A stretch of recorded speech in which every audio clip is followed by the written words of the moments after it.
नमस्कार। जौहर हमारे तारों की तरह टिमटिमाते हुए नन्हे मुन्ने बच्चे सभी का अपने पसंदीदा चैनल दिव्य दृष्टि पाठशाला में स्वागत है। प्यारे हमारे बच्चों, आज की सेशन में हम लोग जो कवर करने वाले हैं वो हम लोग कवर करने वाले हैं केमिस्ट्री का MCQ क्वेश्चन। अब केमिस्ट्री का MCQ क्वेश्चन जो हम लोग कवर करने वाले हैं उसमें किन के लिए ये महत्वपूर्ण होगा। तो जाहिर सी बात है कि जैसा कि आप लोग पहले एक मैराथन देख चुके हैं MCQ का, और वो मैराथन किसके लिए था, तो वो मैराथन जो भी 2025 में 10th बोर्ड झारखंड का देंगे, है ना, उसके लिए ये जो वीडियो है यानी ये जो क्लास है ये बहुत महत्वपूर्ण होगा। क्योंकि आप जानते हैं कि टोटल आपको 100 नंबर का एग्ज़ाम्स देना है। उस 100 नंबर में 20 नंबर आपको प्रैक्टिकल से मिलेंगे और 80 मार्क्स जो है वो आपको कहाँ से मिलेगा, थ्योरी से मिलेगा। ठीक है। अब उस थ्योरी की अगर हम लोग बात करें 80 नंबर का, तो उसमें से भी दो भाग है। 50 नंबर जो है आप अगर लिखते हैं यानी सब्जेक्टिव है आपका, ठीक है, और 30 नंबर जो है वो आपका ऑब्जेक्टिव है। और इसी ऑब्जेक्टिव पे हम लोगों को बात करना है। देखिए, ऑब्जेक्टिव एक ऐसा सेक्शन होता है जो कि आपको अगर आप का मार्क्स कम आ रहा है तो उस मार्क्स में 4 चांद लगा देगा यानी प्लस कर देगा। और अगर आपको लग रहा है कि हम जो है इस सब्जेक्ट में पास नहीं हो पाएंगे तो ऑब्जेक्टिव आपको पास कराने का भी काम करेगा, है ना।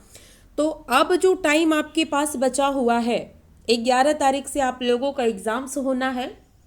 11 से आप लोग का नहीं है, भले आपको 18 से आप लोग का स्टार्ट है, बट जो भी टाइम बचा हुआ है उस टाइम का यूज जो है ना आप ओनली अभी जो है ना ऑब्जेक्टिव के लिए करिए। सब्जेक्टिव जो है जिस दिन एग्ज़ाम होगा उस दिन आप रात में या तो सुबह हल्का देख लीजिएगा, क्योंकि जो पढ़ना था आप पढ़ चुके हैं। अब ऑब्जेक्टिव को सिर्फ देखिए, ठीक है। तो चलिए, इसी उद्देश्य से, इसी उम्मीद से हम स्टार्ट किए हैं। ये आप लोगों का जीव विज्ञान का दिया गया था, ठीक है। आज जो हम लोग करने वाले हैं कवर, वो हम लोग करने वाले हैं केमिस्ट्री का, है ना। चलिए, तो बिना देर किए हम लोग स्टार्ट करते हैं। पहला क्वेश्चन आज के सेशन का है, निम्न में से कौन दुर्बल क्षारक है। NaOH, MgOS2, KOH, इनमें से कोई नहीं। तो इसका राइट आंसर जो आपका हो जाएगा वो आपका हो जाएगा ऑप्शन नंबर बी, दुर्बल क्षारक। यहाँ से समझिएगा, ठीक है। यहाँ क्या कह रहा है, हम पहले ही आप लोग को बता चुके हैं, एक केमिस्ट्री में चैप्टर नंबर 2 है ना, उसका नाम क्या है, अम्ल क्षार एवं लवण, क्षार एवं लवण। अब ये अम्ल क्षार जो है ना, इसमें क्या होता है कि कुछ जो अम्ल होते हैं वो अम्ल जो होते हैं वो क्या होते हैं, दुर्बल होते हैं, ठीक है। कुछ अम्ल जो होते हैं वो प्रबल होते हैं। कुछ क्षार जो होता है वो क्या होता है, प्रबल होता है। और कुछ क्षार जो होता है वो दुर्बल होता है, ठीक है, समझिएगा। अब इसकी दुर्बलता और प्रबलता होती क्यों है, तो समझिएगा कि कोई अम्ल है वो जल में घुलकर, ये मान लेते हैं कि जल है, ठीक है, कोई अम्ल है ये जल में घुलकर क्या देगा, H+ आयन देगा, जिसको हाइड्रोजन आयन कहा जाता है ना। अब दूसरी बात, अगर हम लोग क्षार को देखें कि कोई क्षार अगर जल में घुल रहा है तो वो जल में घुलकर क्या देता है, -OH आयन देगा, यही देगा ना। कोई क्षार जो है जब वो जल में घुलेगा तो वो क्या देगा, OH- देगा। अब यहाँ पे देखिए, ये जो जिसको हम लोग क्या कहते हैं, हाइड्रोक्साइड कहते हैं, है ना। अब यहाँ से बात क्या आता है कि ये जो H+ आयन जल में घुलकर जो दे रहा है अम्ल, ठीक है, जितना ज़्यादा H+ आयन जल में होगा उतना अम्ल जो है प्रबल होगा, जितना कम होगा उतना दुर्बल होगा, ठीक है। उसी तरह जितना OH- आयन जल में घुलकर देगा क्षार उतना वो प्रबल होगा, जितना कम रहेगा उतना वो दुर्बल होगा। ठीक है, तो वही यहाँ पे पूछ रहा है कि कौन सा दुर्बल क्षारक है। तो इसका जो हो जाएगा वो आपका हो जाएगा मैग्नीशियम हाइड्रोक्साइड हो जाएगा। ठीक है, यहाँ से इसका फॉर्मूला भी याद रखिएगा, ये है आपका मैग्नीशियम हाइड्रोक्साइड। ठीक है, ये है आपका पोटेशियम हाइड्रोक्साइड। ठीक है, ये क्या है, पोटेशियम हाइड्रोक्साइड है। ये क्या है, तो ये है आपका सोडियम हाइड्रोक्साइड। ठीक है, ये तीनों याद रखिएगा। तो दुर्बल क्षार आपका कौन हुआ, मैग्नीशियम हाइड्रोक्साइड हुआ। ठीक है, अब चलिए हम लोग आगे बढ़ते हैं। आगे बढ़ने से पहले कुछ आपको चार्ट दिया गया है, उस चार्ट को आप ध्यान रखिएगा।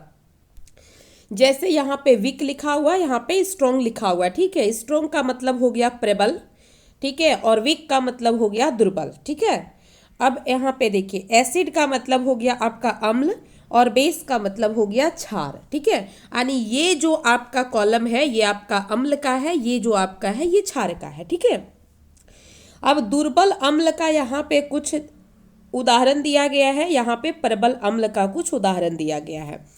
जैसे दुर्बल अम्ल की अगर हम लोग बात करें तो एसिटिक एसिड याद रखिएगा आप। ठीक है, हाइड्रोफ्लोरोनिक एसिड याद रखिएगा और हाइड्रोजन सल्फाइड 3 ये जरूर याद रखिएगा।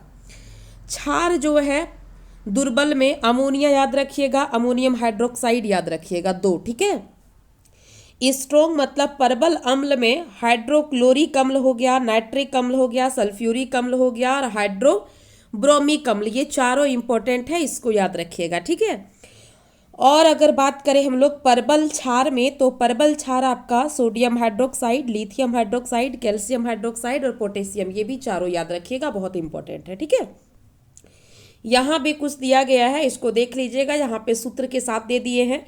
जैसे HCl है हाइड्रोक्लोरिक एसिड, ये क्या है, स्ट्रॉन्ग एसिड मतलब प्रबल अम्ल है ना। और यहाँ पे स्ट्रॉन्ग बेस का कुछ उदाहरण दिया गया है, मतलब प्रबल क्षार के बारे में यहाँ पे बोला जा रहा है। तो इसको थोड़ा सा आप लोग देख लीजिएगा। चलिए, यहाँ पे भी कुछ जो है स्ट्रॉन्ग एसिड मतलब प्रबल हो गया आपका अम्ल, और यहाँ पे भी स्ट्रॉन्ग बेस है मतलब प्रबल क्षार हो गया। ठीक है, तो इसको भी ये बहुत बार आपको दिया जा चुका है, रेल प्रोजेक्ट का टेस्ट जो होता था उसमें भी, इसको ध्यान रखिएगा। बाकी आप देख लीजिएगा, हम आगे बढ़ते हैं।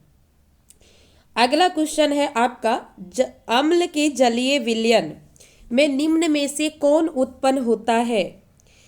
अब यहाँ पे क्या पूछ रहा है वो समझिएगा कि अम्ल का जो जलीय विलयन है, जो अभी हम आपको बता चुके हैं, है ना। ये मान लेते हैं कि कोई डब्बा है, उसमें जल भरा हुआ है। अब इसमें जो है ना, अगर अम्लीय जल होगा, ठीक है, तो ये जल में क्या चीज को देगा आपको, यानी जलीय विलयन में ये क्या उत्पन्न करेगा।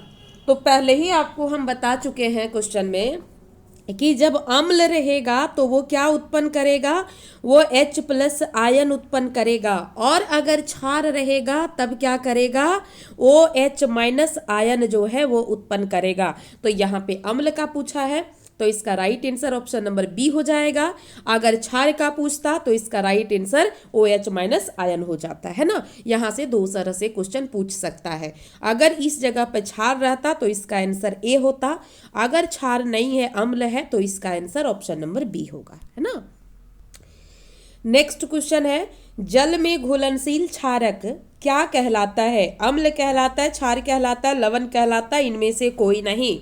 तो इसका राइट आंसर जो आपका होगा वो आपका हो जाएगा ऑप्शन नंबर बी। ठीक है, जल में जो घुलनशील क्षारक होते हैं, जो जल में घुलने वाला क्षार होता है उसको क्या कहते हैं, क्षारक को क्षार कहते हैं। अगला क्वेश्चन है, निम्नलिखित में से किस पदार्थ में नीला पत्र डालने पर वह लाल नहीं हो जाएगा। देखिए क्वेश्चन घुमा के पूछा हुआ है। ठीक है, NaOH अभी बताया है, सोडियम हाइड्रोक्साइड है।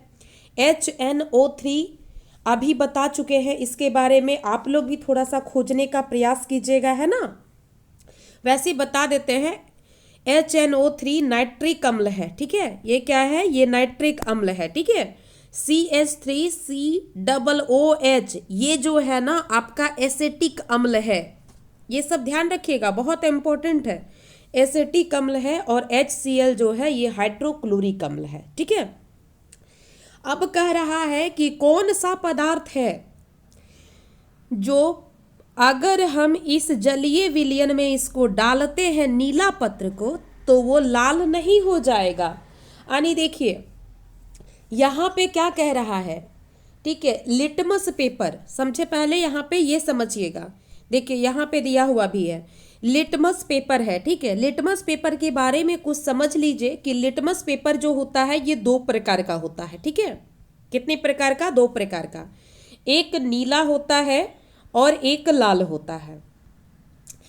अगर कोई भी जलीय विलयन है, ठीक है, इसमें अगर नीला लिटमस पत्र को अगर हम डाल देंगे, ठीक है, और ये अम्ल रहेगा तो ये कैसा हो जाएगा? नीला लिटमस पत्र लाल हो जाएगा। कैसा हो जाएगा? लाल। जैसा कि आप इस चित्र में देख सकते हैं, ब्लू लिटमस पेपर है, जब जल में डाला गया तो ये कैसा हो गया? लाल हो गया, यानी ये एसिडिक सॉल्यूशन था, यानी ये अम्लीय घोल था। ठीक है, अब रेड लिटमस पत्र देखिए जैसा कि है, ये क्षारीय था तो ये क्या हो गया? ये ब्लू हो गया। देखिए जितना तक पानी में डूबा हुआ है। तो यहां से क्वेश्चन क्या पूछता है कि नीला लिटमस पत्र जो है उसको लाल कर देता है, ये कौन करता है? तो ये अम्ल करता है। लाल लिटमस पत्र जो है उसको नीला कर देता है, कौन करता है? क्षार करता है। ठीक है, 2 क्वेश्चन यहां से फिक्स हो गया। अब पूछता है कि लिटमस पेपर जो है वो कहाँ से इसको निकाला जाता है। तो लिटमस पेपर जो होता है ना बच्चे मेरे, वो लिटमस पेपर जो है वो लाइकेन से निकाला जाता है। अब लाइकेन क्या है? तो लाइकेन एक प्रकार का सहजीवी जीव है। ठीक है, जो कि 2 जीव पर निर्भर रहता है। क्या है आपका? शैवाल। ठीक है, क्या हो जाएगा? शैवाल हो गया आपका, और क्या हो जाएगा? और आपका हो जाएगा कवक। ठीक है, क्या हो जाएगा? कवक। यानी 2 जीव पर ये डिपेंड रहता है। अब यहां से बात करेंगे कि ये जो है ना लाइकेन प्राप्त कहाँ से किया जाता है। तो लाइकेन जो है एक पौधा होता है जिस ग्रुप का नाम है थैलोफाइटा ग्रुप। ठीक है, क्या है? थैलोफाइटा, यानी थैलोफाइटा ग्रुप का पौधा लाइकेन है।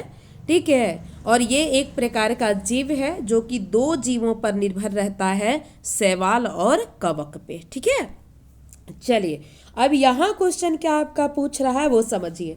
नीला पत्र, ठीक है, इसमें हम नीला पत्र को डाले हुए हैं। तो नीला अगर अम्ल होगा, समझना यहाँ पे, अम्ल होगा तो लाल कर देगा। और अगर मान लेते हैं कि ये लाल है, अगर क्षार होगा तो क्या कर देगा? नीला कर देगा। लेकिन यहाँ पे कह रहा है नीला पत्र डाल रहे हैं, मतलब ये वाला हम लोगों का फॉलो कर रहा है ना। तो नीला पत्र डालने पर लाल नहीं होगा, मतलब अम्ल जो है इसमें डालना ही नहीं है। अब क्षार हमको ढूंढना है, तो क्षार कौन सा है बताइए? तो इसका राइट आंसर पहला नंबर होगा सोडियम हाइड्रोक्साइड, जो है एक प्रकार का ये क्षार है। और इस क्षार को अगर डालेंगे तब ये नीला क्या होगा? नीला पत्र डालेगा तो लाल नहीं होगा। ठीक है, ध्यान दीजिएगा। और ये तीनों जो आपका है नाइट्रिक अम्ल, एसिटिक अम्ल और हाइड्रोक्लोरिक अम्ल, ये तीनों अम्ल है। ठीक है, ये ध्यान रखिएगा। पेट में पाया जाने वाला मनुष्य का एक एकलौता अम्ल है जो कि HCl है। ये भी एग्जाम में बहुत पूछता है, ये भी ध्यान रखना है। चलो नेक्स्ट क्वेश्चन की ओर बढ़े हम लोग। और नेक्स्ट क्वेश्चन हम लोगों के सामने है, जल की स्थायी कठोरता को दूर करने में किस लवण का प्रयोग किया जाता है? NaCl का, NaCO3 का, CuSO4 .5H2O, NaHCO3, किस लवण का प्रयोग किया जाता है? यहाँ पे चारों जो है ना लवण का ही नाम दिया गया है आपके सामने। ठीक है, तो इसका राइट आंसर जो होगा वो हो जाएगा आपका ऑप्शन नंबर बी। ठीक है, इसका हिंदी क्या है फॉर्मूला? तो याद रखिएगा, सोडियम कार्बोनेट। क्या है? Sodium carbonate. ये या तो सूत्र देगा आपको या तो ये दे देगा। ठीक है, तो ध्यान रखिएगा, ये जो आपका है ना क्या कह सकते हैं इसको, अस्थाई कठोरता। ठीक है, कोई जल है उसमें अस्थाई कठोरता हो गया है, उस जल कठोर हो गया है, तो उसमें किस लवण का प्रयोग करेंगे, तो सोडियम कार्बोनेट का प्रयोग करेंगे। अब फिर से हम लोगों का वही क्वेश्चन आया कि निम्न में से कौन सा प्रबल अम्ल है। HCl है, H2SO4 है, HNO3 है, इनमें से कोई नहीं। HCl का क्या हो गया, हाइड्रोक्लोरिक अम्ल, समझना यहाँ पे। H2SO4 का हो गया सल्फ्यूरिक अम्ल। ठीक है, सारा का हम बता दे रहे हैं, सल्फ्यूरिक अम्ल। और HNO3 का क्या हो गया, नाइट्रिक अम्ल हो गया। ठीक है, सल्फ्यूरिक अम्ल को अम्लों का राजा कहा जाता है, ये ध्यान देना। ठीक है, अब यहाँ से पूछ रहा है कौन सा प्रबल अम्ल है। ठीक है, तो इसका राइट आंसर जो हो जाएगा ये ऑप्शन नंबर आपका ए हो जाएगा। HCl जो है ये एक प्रकार का प्रबल अम्ल है। ठीक है, जो पहला क्वेश्चन में एग्जाम्पल दिए हैं उस एग्जाम्पल को देख लेना अच्छे से। ठीक है, वैसे तुमको बता दे, जो अगर तुम याद रखेगी शॉर्ट में, लेकिन 3-4 कम से कम याद रखना। ठीक है, प्रबल अम्ल में जो है ना, वो अगर हम लोग बात करें तो हाइड्रोक्लोरिक अम्ल को जरूर तुम याद रखना। किसको, हाइड्रोक्लोरिक अम्ल को। ठीक है, दुर्बल अम्ल में जो है ना, वो तुम एसिटिक एसिड को जरूर याद रखना। किसको, एसिटिक अम्ल को। ठीक है, एसिटिक अम्ल जो है वो तुम्हारा क्या है, दुर्बल अम्ल है, और प्रबल अम्ल में HCl को याद रखना। चलो नेक्स्ट क्वेश्चन है हम लोगों के सामने, और नेक्स्ट क्वेश्चन क्या है, कह रहा है कि कौन सा पदार्थ है जो लाल लिटमस पत्र को नीला कर देता है, अभी बताए हैं। ठीक है, अगर मान लो लाल को कह रहा है नीला कर देगा, है ना, मान लो कि ये घोल जो है अगर क्षार का है, तो लाल लिटमस पत्र अगर हम इसमें डालेंगे तो ये क्या कर देगा, ये नीला कर देगा। तो मतलब हम लोगों को क्षार ढूंढना है ना। और अगर लाल लिटमस पेपर है, अम्ल अगर डालेंगे तो ये लाल कर देगा। बस दो ही चीजें हैं। ठीक है, तो इसका right answer option number C हो जाएगा, क्षार। ठीक है, एक भी पेन जो है ना उग नहीं रहा है, ये तो गजब का स्थिति हो गया है। चलो आगे अगर हम लोग बढ़े तो नेक्स्ट क्वेश्चन है हम लोगों का, और बहुत ही इंपॉर्टेंट क्वेश्चन है। इनमें से एक कौन प्राकृतिक सूचक है, मैथिल ऑरेंज है, फिनाथेल्पिन है, AB दोनों है, इनमें से कोई नहीं है। तो इसका राइट आंसर जो हो जाएगा ऑप्शन नंबर सी हो जाएगा, A और B दोनों प्राकृतिक सूचक जो है ना, मैथिल ऑरेंज और क्या कह रहा है, फिनाथेल्पिन दोनों है। ठीक है, ये प्राकृतिक सूचक नहीं है, ऑप्शन ही यहाँ पे नहीं है। ओ माय गॉड, ये जो है ना कृत्रिम है। ठीक है, ये प्राकृतिक नहीं कृत्रिम हो जाएगा। ठीक है, यहाँ पे इसको करेक्ट कर लेना। ठीक है, ये कृत्रिम सूचक है, ये कृत्रिम है। ठीक है, देखो हम ये इसे बता दे रहे हैं, इसको समझो।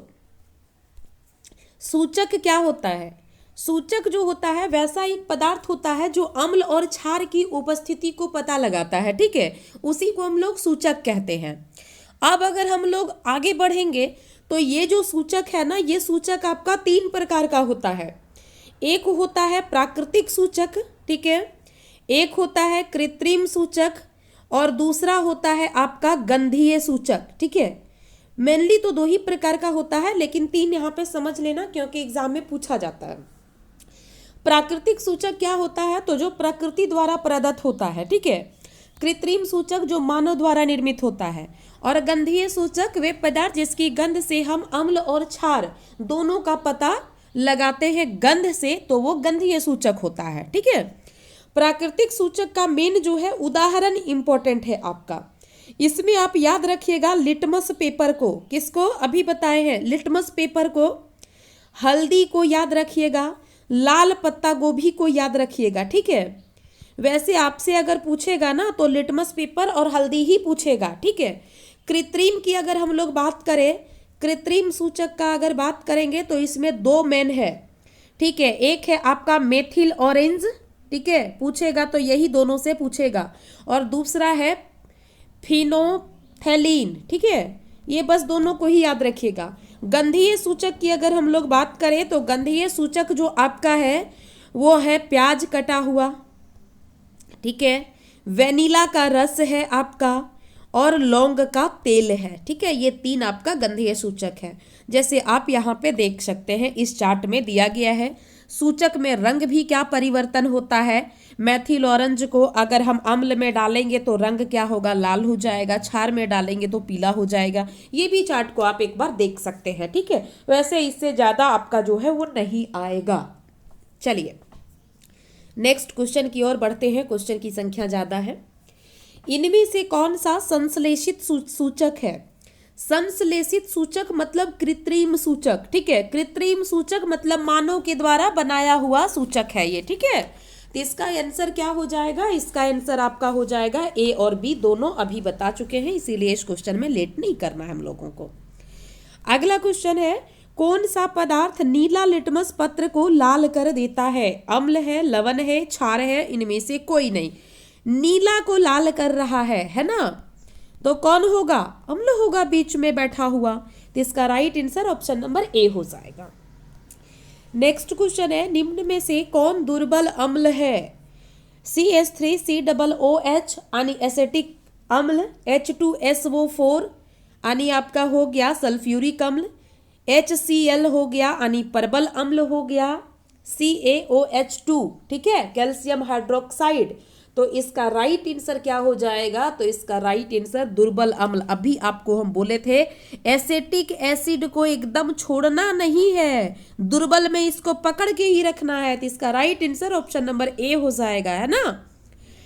चलो नेक्स्ट क्वेश्चन है, निम्न में से कौन परबल क्षारक है। अब परबल की बात बोल रहा है, तो परबल क्षार जो है ना, उसमें आप जो है पहले आपको हम बता दें कि परबल क्षार में आप 2 को याद रखिएगा। ठीक है, 1 सेकंड रुकिएगा। आप 2 जो है ना, 2 आप परबल क्षार एकदम इंपॉर्टेंट याद रखिएगा, जो हम फिर से बता रहे हैं। ऊपर जो आपका टेबल दिया है वो अगर कर लेते हैं तो बहुत अच्छी बात है। परबल क्षार में आप 2 याद रखिएगा। ठीक है, बहुत ये इंपॉर्टेंट है। सोडियम हाइड्रोक्साइड, ठीक है, क्या हो जाएगा, सोडियम हाइड्रोक्साइड, और दूसरा पोटेशियम हाइड्रोक्साइड। क्या हो जाएगा, पोटेशियम हाइड्रोक्साइड। ये परबल क्षार आपका है। ठीक है, अगर आपसे पूछेगा सूत्र में तो NaOH हो जाएगा। ठीक है, और पोटेशियम हाइड्रोक्साइड का KOH हो जाएगा। दोनों में से कुछ भी दे सकता है, इसको एकदम गांठ बांध लेना है। अब दुर्बल क्षार की अगर हम लोग बात करेंगे तो दुर्बल क्षार में भी 2 को याद रखना है आपको। एक याद रखना है मैग्नीशियम हाइड्रोक्साइड को, जिसका सूत्र होता है MgOH2। ठीक है, ये है मैग्नीशियम हाइड्रोक्साइड, और मैग्नीशियम हाइड्रोक्साइड जो होता है उसको मिल्क ऑफ मैग्नीशिया कहा जाता है, ये भी याद रखना। सोडियम हाइड्रोक्साइड को क्या कहा जाता है, मिल्क ऑफ मैग्नीशिया कहा जाता है। जिस तरह सल्फ्यूरिक अम्ल को अम्लों का राजा कहा जाता है, उस तरह मैग्नीशियम हाइड्रोक्साइड को मिल्क ऑफ मैग्नीशिया कहा जाता है। और ये जो मिल्क ऑफ मैग्नीशिया है यानी सोडियम जो हाइड्रोक्साइड है, इसका उपयोग कहाँ होता है, तो पेट में अगर अम्ल की मात्रा ज़्यादा हो जाएगा, जैसे कभी कभी ज़्यादा देर तक आप खाना नहीं खाते हैं, अम्ल पित्त हो जाता है ना पेट में, तो उस समय क्या होता है कि मैग्नीशियम हाइड्रोक्साइड के रूप में हम क्या लेते हैं, हम लेते हैं इनो लेते हैं, है ना। तो वो क्या करता है, पेट की अम्लता को दूर कर देता है। तो ये याद रखिएगा, ये दुर्बल क्षार है। और दूसरा दुर्बल क्षार में आप याद रखिएगा कैल्शियम हाइड्रोक्साइड का नाम। ठीक है, तो 2 जो है आपका दुर्बल क्षार और 2 जो है आपका प्रबल क्षार। दुर्बल क्षार में मैग्नीशियम हाइड्रोक्साइड, कैल्शियम हाइड्रोक्साइड, और प्रबल क्षार में आपका सोडियम हाइड्रोक्साइड और पोटेशियम हाइड्रोक्साइड। ठीक है, आई थिंक यहाँ तक तुमको समझ में आया होगा। अब इस क्वेश्चन में आंसर क्या होगा, तो प्रबल क्षार पूछा है, मतलब सोडियम हाइड्रोक्साइड। इसका ऑप्शन नंबर ए जो होगा वो आपका राइट होगा। अगला क्वेश्चन है, अम्लों को जल के साथ मिश्रित करने पर उत्पन्न होता है H+ ion, OH ion, H+ तथा OH- आयन, इनमें से कोई नहीं। अम्ल है, मतलब इसका राइट आंसर ऑप्शन नंबर ए होगा। हम लोग इसको पहले देख चुके हैं कि अगर अम्ल होगा तो जल के साथ मिश्रित होकर H+ आयन को यानी हाइड्रोजन आयन को उत्पन्न करेगा, है ना। अगर क्षार होगा तो कौन सा आयन को उत्पन्न करेगा, तो वो जो है OH- आयन को उत्पन्न करेगा, जिसको हाइड्रोक्साइड आयन कहते हैं। चलो नेक्स्ट क्वेश्चन है, A+ अम्ल, लवण, प्लस कार्बन डाइऑक्साइड प्लस जल, उपरोक्त समीकरण में ए क्या है। यहाँ पे क्या कह रहा है कि उपरोक्त समीकरण जो है उसमें ए क्या है। ठीक है, ऑप्शन है अम्ल है, दूसरा ऑप्शन आपका सामने में है कि क्षार है वो, तीसरा ऑप्शन आपके सामने है कार्बोनेट है, और चौथा है आपका क्षारक है। ठीक है, तो इसका जो राइट आंसर आपका हो जाएगा वो आपका कार्बोनेट होगा। ठीक है, ये क्या हो जाएगा, ऑप्शन नंबर बी कार्बोनेट। देखना यहाँ पे ए दिया है, मतलब ए को तुम कार्बोनेट मान लो। ठीक है, प्लस हो जाएगा तुम्हारा अम्ल लवण। ठीक है, प्लस हो जाएगा कार्बन डाइऑक्साइड, प्लस हो जाएगा आपका जल। तो वही पूछ रहा है कि ये जो ए यहाँ पे था ये क्या था। ठीक है, तो ये कार्बोनेट था। जब भी अम्ल को हम लोग कार्बोनेट के साथ जो है ना, अगर हम लोग उसकी अभिक्रिया करवाएंगे तो वो हमेशा लवण देगा, CO2 देगा और जल वो देगा। ठीक है, जैसे कि अभिक्रिया में आप लोग को बता चुके हैं। अगला क्वेश्चन है, निम्न में से कौन क्षार है। CH3 COOH NaCl HNO3 NaOH। तो इसका राइट आंसर जो होगा वो क्या हो जाएगा, बताइए। इसका right answer option number D हो जाएगा। ठीक है, जैसे देखो CH3 COOH ये तो एसिटिक एसिड है, ये तो अम्ल है, क्षार है ही नहीं। NaCl ये सोडियम क्लोराइड है, यानी ये तो लवण है। NHO3 जो है ये तो नाइट्रिक अम्ल है, तो ये क्षार कौन हो जाएगा, सोडियम हाइड्रोक्साइड। अगला क्वेश्चन है, निम्नलिखित में से जिप्सम का रासायनिक सूत्र है। देखो इसका जो राइट आंसर होगा ये ऑप्शन नंबर आपका बी हो जाएगा। ठीक है, 2H2O हो जाएगा। यहाँ से देखना जिप्सम का रासायनिक सूत्र पूछा हुआ है। ठीक है, ये बहुत VBI है तुम्हारे बोर्ड एग्जाम के लिए, लेकिन यहाँ से 3-4 ऐसे हैं फॉर्मूला जो पूछे जाते हैं, वो ध्यान रखना। ठीक है, ध्यान क्या रखना है कि ध्यान हम लोगों को सबसे पहले जो रखना है वो संगमरमर का याद रखना है। ठीक है, संगमरमर का इसी तरह पूछेगा रासायनिक सूत्र क्या होता है, तो उसका याद रखना CaCO3 होता है। क्या होता है, CaCO3। जिप्सम का रासायनिक सूत्र बहुत इंपॉर्टेंट है, जिसका CaSO4.2H2O हो जाएगा। ठीक है, ये ध्यान रखना है। आगे अगर हम लोग बढ़े तो एक जो इम्पोर्टेंट है और जिसमें कंफ्यूजन होता है वो है आपका plaster of Paris. Plaster of Paris का रासायनिक सूत्र क्या है, तो ये ध्यान रखना है कि इसका रासायनिक सूत्र है CaSO4 जिप्सम, और इसमें यहाँ पे देखना। ठीक है, यहाँ पे भी CaSO4 है, प्लास्टर ऑफ पेरिस में भी है, लेकिन यहाँ पे क्या हो जाएगा, यहाँ पे आपका हाफ H2O होगा। ठीक है, बस इतने में डिफरेंस है। यहाँ पे प्लास्टर ऑफ पेरिस रहेगा तो हाफ H2O होगा, और जिप्सम रहेगा तो 2H2O रहेगा, है ना। इसको ट्रिक से याद रखना कि प्लास्टर ऑफ पेरिस का उपयोग कहाँ किया जाता है, टूटी हुई हड्डियों को जोड़ने के लिए। तो टूटा है मतलब टूटा चीज आधा रहेगा, तो हाफ H2O को ध्यान रखना। ठीक है, बाकी धोने का सोडा का भी याद रख लो, क्योंकि धोने का सोडा का भी रासायनिक सूत्र जो है ये पूछा जाता है। वैसे जिप्सम और प्लास्टर ऑफ पेरिस बहुत इंपॉर्टेंट है। धोने का सोडा जो है उसका रासायनिक सूत्र है आपका Na2CO3। ठीक है, क्या है, Na2CO3 10H2O। ठीक है, क्या है, 10H2O। तो ये धोने का सोडा का भी याद रखना। विरंजक चूर्ण ये भी बहुत इंपॉर्टेंट है। ठीक है, विरंजक चूर्ण जो है इसका हो जाता है फॉर्मूला CaOCl2। ठीक है, बेकिंग सोडा की अगर हम लोग बात करेंगे तो बेकिंग सोडा का रासायनिक सूत्र जो है ये याद रखना, बेकिंग सोडा का है NaHCO3। ठीक है, तो इतना जो है ना आप याद रखना, और एक साधारण नमक का जरूर याद रखना। साधारण नमक का सूत्र है NaCl, सोडियम क्लोराइड। ठीक है, चलो नेक्स्ट क्वेश्चन की ओर बढ़े, और नेक्स्ट क्वेश्चन है, अपच का उपचार करने के लिए निम्न में से किस औषधि का प्रयोग किया जाता है। एंटीबायोटिक, प्रतिजैविक का, एनाल्जेसिक पीड़ाहारी का, एंटीसिड का प्रयोग किया जाता है या फिर एंटीसेप्टिक प्रतिरोधी का प्रयोग किया जाता है। तो इसका राइट आंसर हो जाएगा ऑप्शन नंबर सी, एंटीसिड। ठीक है, अपच अगर हो गया है, भोजन अगर पचा नहीं है, तो उस रूप में हम किस चीज का प्रयोग करते हैं? तो एंटीसिड का प्रयोग करते हैं। ठीक है, चलो नेक्स्ट क्वेश्चन है, अम्लीय विलयन का पीएच मान होता है 7 होता है, 7 से कम होता है, 7 के बराबर होता है, 7 से अधिक होता है। तो देखो यहाँ पे एक इंडिकेटर दिया हुआ है, ये जो मान लेते हैं कि ये पीएच मान का ये स्केल है। ठीक है, इस स्केल को विकसित करने वाले व्यक्ति का नाम है सोरेनसन। ये भी याद रखना, पूछा जाता है, क्या है? सोरेनसन है नाम। ठीक है, जो पीएच स्केल दिए हैं। पीएच स्केल जो है इसका मान 0 से लेकर 14 तक होता है, 14 तक होता है।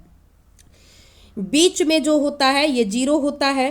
ठीक है, यहाँ पे जो है ये 7 होता है, यहाँ पे 14 होता है। ठीक है, तो मान लेते हैं कि ये जो 0 है, ठीक है, 0 से 7 तक अगर पीएच मान है किसी का, तो वो क्या हो जाएगा? वो अम्ल हो जाएगा। ठीक है, और जैसे ही 7 से अधिक हो गया और 14 से कम है, तो वो क्या हो जाएगा? क्षार हो जाएगा।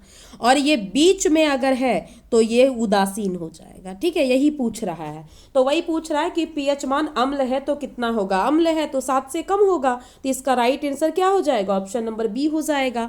अब यहाँ से कुछ चीज़ों का पीएच मान पूछता है। ठीक है, जैसे 7 से कम है तो अम्ल हो गया, समझना। 7 से अगर अधिक है तो ये क्षार हो गया। 7 अगर है तो ये क्या हो गया? उदासीन हो गया। ठीक है, अब यहाँ से पीएच मान देख लो कुछ का।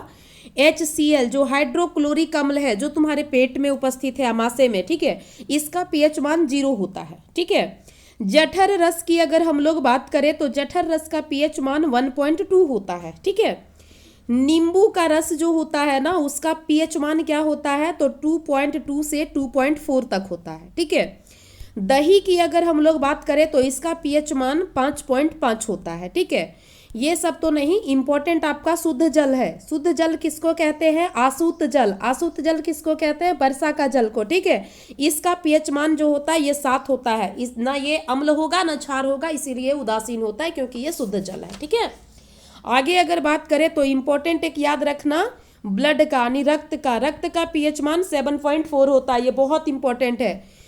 Milk of magnesia, milk of magnesia किसको बोले?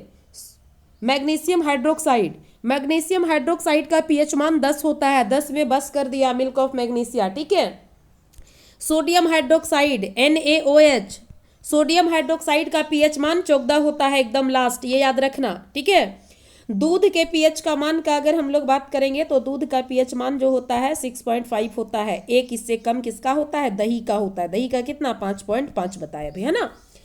अब यहाँ से एक और पूछा जा सकता है, साधारण नमक। जो साधारण नमक होता है, ठीक है, इसका पीएच मान कितना होता है? तो ये भी 7 होता है।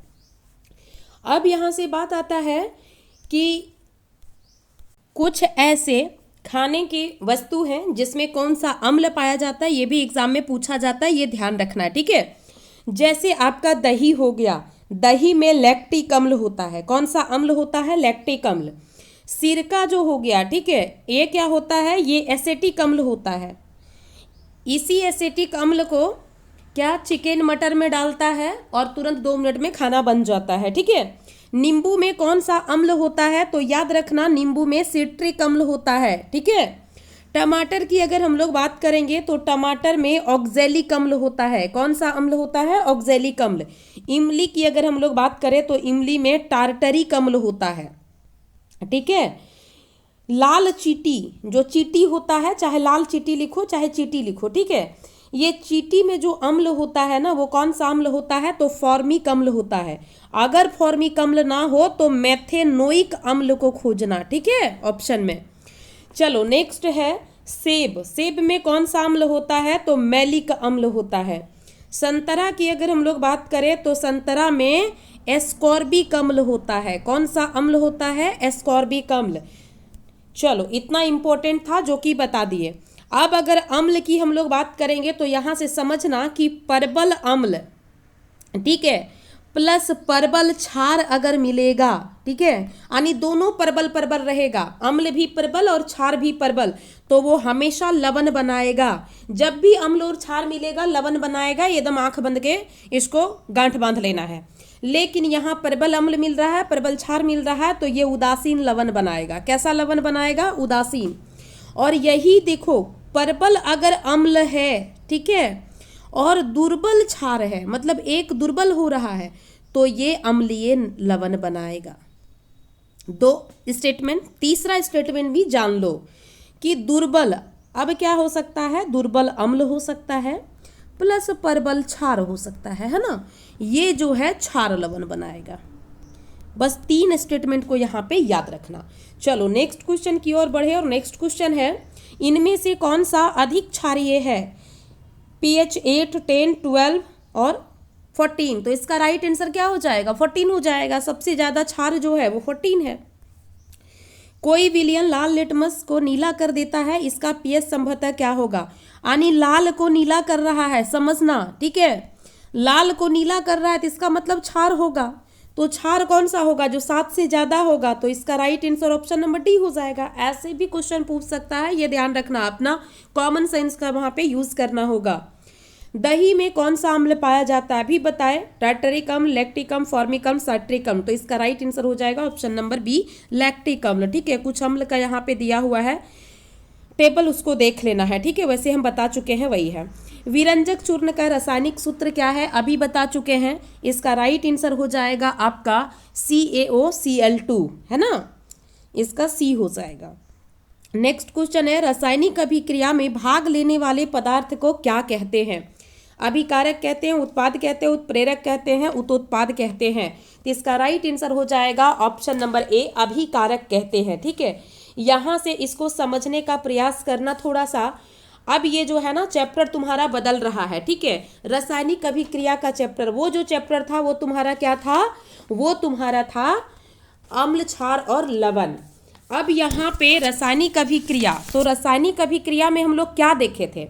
हम लोग यही देखे थे ना कि जो भी अभिक्रिया होता है उसके 2 भाग होते हैं। उसके कितने भाग होते हैं? 2 भाग होते हैं। पहला जो भाग होता है वो क्या होता है? वो अभिकारक होता है, और जो बाद वाला भाग होता है वो क्या कहलाता है? वो उत्पाद कहलाता है। ये हम लोग पढ़े थे ना। तो यहाँ पे वही चीज कह रहा है कि रासायनिक अभिक्रिया में जो भाग लेता है वो क्या कहलाता है? तो वो अभिकारक कहलाता है। इसको ध्यान रखना है, ठीक है। रासायनिक अभिक्रिया में जो भाग लेगा वो अभिकारक होगा, और भाग लेने के बाद जो बनेगा, ठीक है, वो क्या कहलाएगा? वो उत्पाद कहलाएगा। तो यहाँ पे क्वेश्चन का देख लेना कि वो पूछ क्या रहा है, उसके हिसाब से आप आंसर देना, ठीक है। चलो नेक्स्ट क्वेश्चन की ओर बढ़े, और नेक्स्ट क्वेश्चन आपका है, किसी रासायनिक अभिक्रिया में उत्पाद का कुल द्रव्यमान अभिकारक के द्रव्यमान के होता है, बराबर होता है, कम होता है, अधिक होता है, शून्य होता है, ठीक है। तो इसका राइट आंसर जो होगा ये ऑप्शन नंबर ए हो जाएगा, बराबर होगा, ठीक है। आपको हम रासायनिक अभिक्रिया जब पढ़ा रहे थे तो उसमें नियम जब बताए थे तो उसमें इस चीज का जिक्र किए थे कि ये जो रासायनिक अभिक्रिया है, ठीक है, इसमें 2 भाग हैं, अभिकारक हैं और उत्पाद है, ठीक है। अब ये दोनों का जो मास होगा, यानी द्रव्यमान जो होगा, ये क्या होना चाहिए? ये इक्वल होना चाहिए। ये कौन सा नियम के अनुसार? तो द्रव्यमान संरक्षण के नियम के अनुसार, ठीक है। रासायनिक समीकरण जो है वो किस प्रकार कार्य करती है, ये यही नियम बताता है। कौन नियम? द्रव्यमान संरक्षण का नियम। किसी भी रासायनिक अभिक्रिया जो है उसमें द्रव्यमान का न तो निर्माण होता है और ना ही क्या होता है? विनाश होता है। वो क्या होता है? द्रव्यमान जो है वो संरक्षित रहेगा।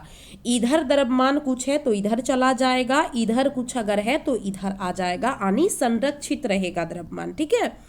तो ये यहाँ पे क्या कह रहा है क्वेश्चन की, किसी रासायनिक अभिक्रिया में उत्पाद का कुल द्रव्यमान अभिकारक के द्रव्यमान का क्या होता है? तो इसका राइट आंसर होगा कि ये बराबर होता है।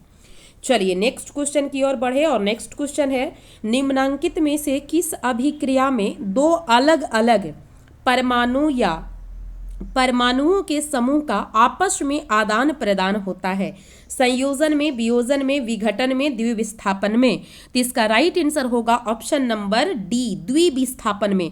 दो अलग अलग परमाणु या फिर परमाणु का समूह बोल रहा है, जैसे दो बोल रहा है मतलब द्विविस्थापन है ना, अलग अलग दो कह रहा है। तो इसका right answer option number D होगा। वैसे यहाँ पे समझ लो, रासायनिक समीकरण जो होता है ना, रासायनिक जो समीकरण होता है, हम शॉर्ट में लिख रहे हैं, ठीक है, इसके मुख्य रूप से अगर देखा जाए तो क्या होता है, दो प्रकार होता है। एक संतुलित समीकरण होता है, ठीक है, एक संतुलित, और दूसरा होता है असंतुलित समीकरण, ठीक है, यहां समझना।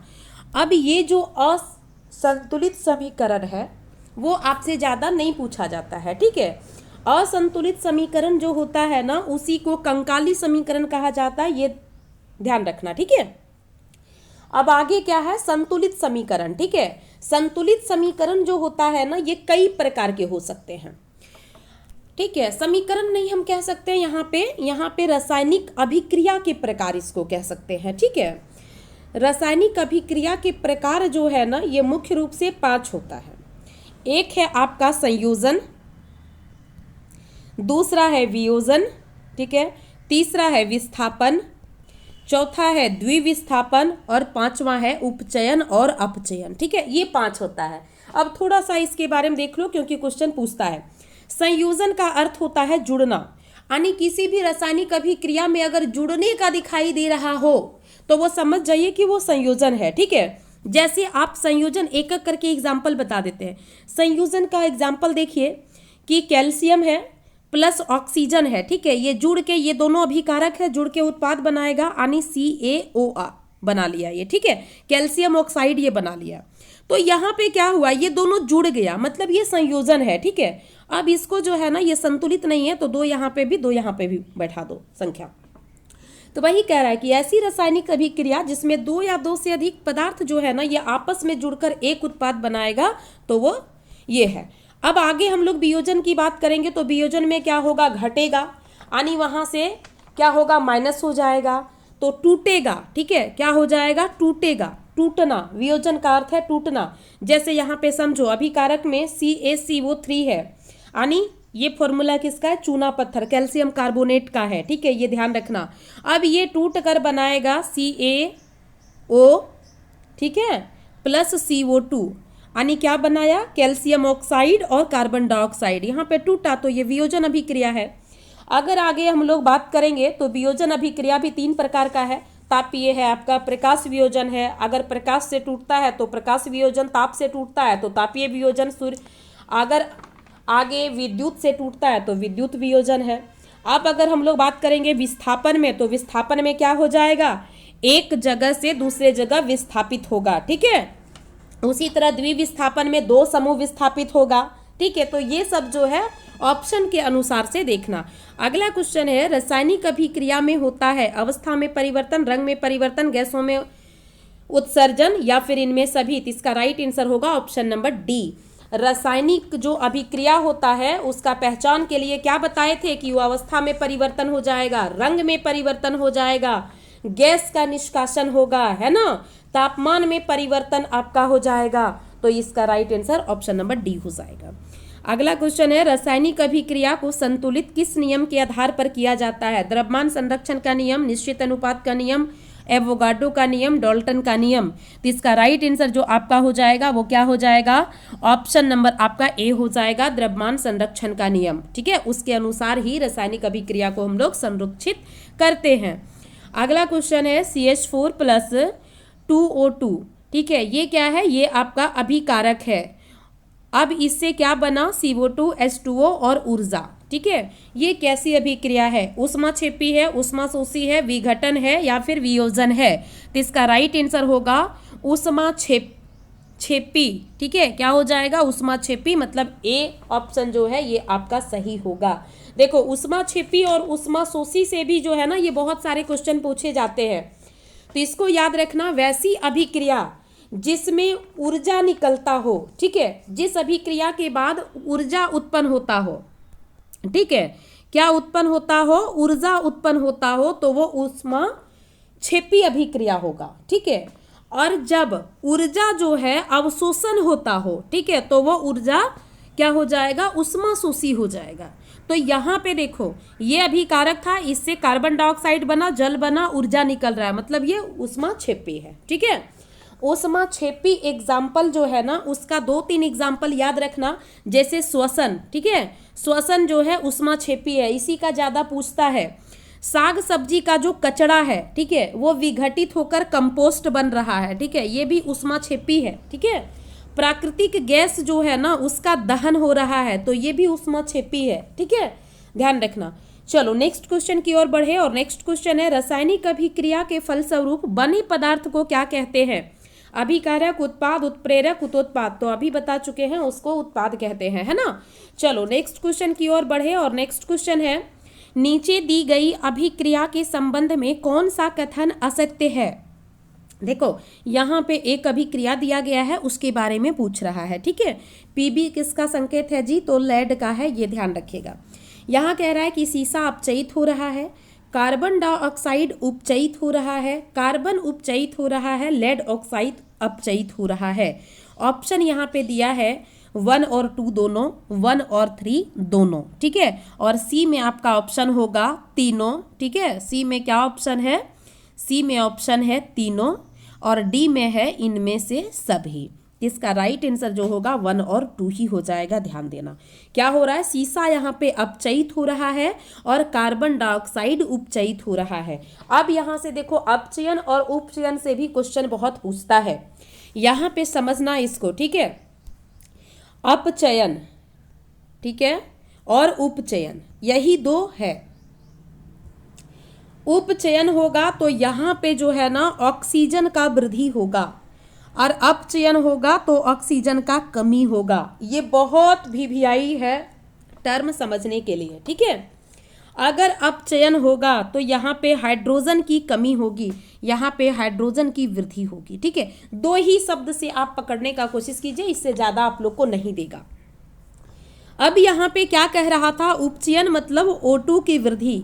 यहाँ पे देखिए सीसा जो है अपचयित हो रहा है, मतलब सीसा में जो है ना ऑक्सीजन जो है वो कमी हो रहा है। देखो यहाँ पे सीसा पीबी लेड यानी सीसा, यहाँ पे ऑक्सीजन था, ऑक्सीजन जो है वो CO के पास मतलब कार्बन के पास चला गया, तो सही बात है सीसा अपचयित हो गया। कार्बन डाइऑक्साइड उपचयित मतलब कार्बन डाइऑक्साइड के पास ऑक्सीजन का वृद्धि होगा भाई। तो देखो यहाँ पे कार्बन अकेला था, यहाँ कार्बन के पास ऑक्सीजन आ गया, मतलब ये क्या हुआ, ये उपचयित हो गया। तो ऐसे जो है आपसे क्वेश्चन पूछे जाएंगे उपचयन और अपचयन से, ये ध्यान रखिएगा। नेक्स्ट क्वेश्चन है, यहाँ पे एक अभिक्रिया दिया गया है आपके सामने और पूछ रहा है ये किस प्रकार की अभिक्रिया है, संयोजन है, द्विविस्थापन है, वियोजन है, विस्थापन है। तो इसका राइट आंसर होगा विस्थापन है। विस्थापन में आपको क्या बताए थे, जैसे देखो यहाँ पे क्या है, Al है, ये 1 नहीं है। ठीक है, यहाँ ध्यान देना, ये Al है, Al के पास देखो क्या आ गया, Al जो है ना उसके पास जो है ऑक्सीजन आया। ठीक है, तो यहाँ पे क्या हुआ कि ये जो ऑक्सीजन है वो कहीं और था, कहीं और आ गया, मतलब विस्थापित हो गया, है ना। तो इसीलिए विस्थापन प्रक्रिया है। चलिए नेक्स्ट क्वेश्चन की ओर बढ़े, और नेक्स्ट क्वेश्चन है लौह चूर्ण पर तनु हाइड्रोक्लोरिक अम्ल डालने से क्या होता है। हाइड्रोजन गैस एवं आयरन क्लोराइड बनता है, क्लोरीन गैस एवं आयरन क्लोराइड बनता है, कोई अभिक्रिया नहीं होती है, आयरन लवण और जल बनता है। तो इसका राइट आंसर होगा ऑप्शन नंबर ए। ठीक है, लौह चूर्ण अगर कोई है उस पर तनु हाइड्रोक्लोरिक अम्ल अगर हम लोग डाल देंगे तो वहां से क्या होगा, हाइड्रोजन गैस और आयरन क्लोराइड बनेगा, ये ध्यान रखना है। नेक्स्ट क्वेश्चन है श्वसन कैसी रासायनिक अभिक्रिया है, संयोजन, वियोजन, उष्माक्षेपी, उष्माशोषी। तो ये क्या है, उष्माक्षेपी है, ये ध्यान रखिएगा। शरीर में भोजन का पचना किस प्रकार की अभिक्रिया है, संयोजन, अपचयन, प्रतिस्थापन, उपचयन। तो इसका राइट आंसर जो हो जाएगा ये क्या हो जाएगा आपका ऑप्शन नंबर डी, उपचयन है। क्यों, क्योंकि यहाँ पे जो है ना, यहाँ पे उपचयन में क्या बताएं, ऊर्जा का क्या होता है, ऊर्जा उत्पन्न होता है। ठीक है, चलो नेक्स्ट क्वेश्चन की ओर बढ़े, और नेक्स्ट क्वेश्चन है दिए गए प्रक्रम में कौन उष्माक्षेपी है, यानी उष्मा उत्पन्न होगा।